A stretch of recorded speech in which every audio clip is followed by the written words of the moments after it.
I never expected Subaru to be in a spin-off of Mushoku Tensei, but here we are. There's a full 4-chapter series of Rudis and Subaru's journey in the Mushoku Tensei world, and we gotta go through it. For some reason, this guy Subaru got reincarnated into the Mushoku Tensei world by getting hit by a car, and he's met with the man god of Mushoku Tensei and given the orders to kill Orsted, the dragon god in Mushoku Tensei. And a lot of stuff happens. While Subaru is struggling to find Orsted and get out of this world and go back to the ReZero world, he meets Rudis. And this is not a older Rudis.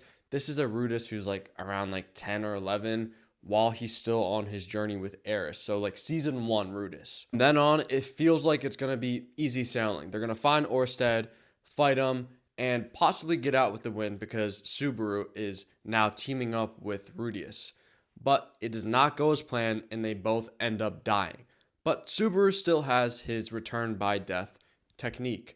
So he's able to come back to life and they're able to restart things and they have to go through it through a different path. Keep in mind, this is not a fan fiction. This was written by the authors of ReZero and Mushoku Tensei.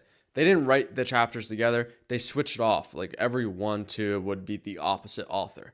But Subaru, returned by death, and he has to think about how to go through it a different way.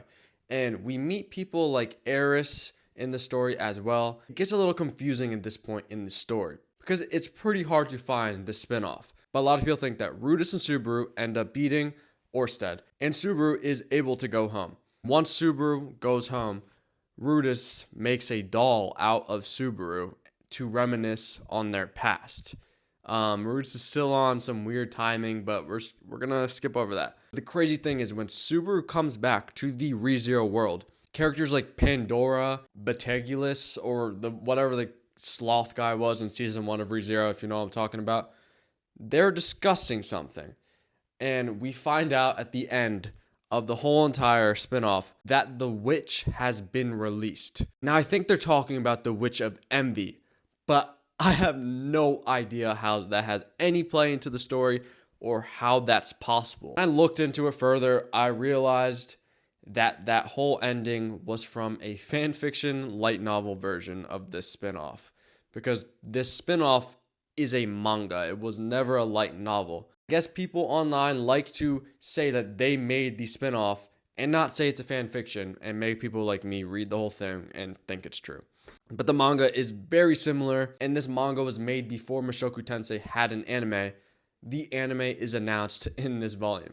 And this spinoff was put in the Mushoku Tensei volume 9 and 10. So they used the spinoff with Subaru to announce a new isekai anime. This was very interesting, and I hope they do another ReZero Mushoku Tensei spinoff in the future. Maybe even an anime. That would be pretty cool.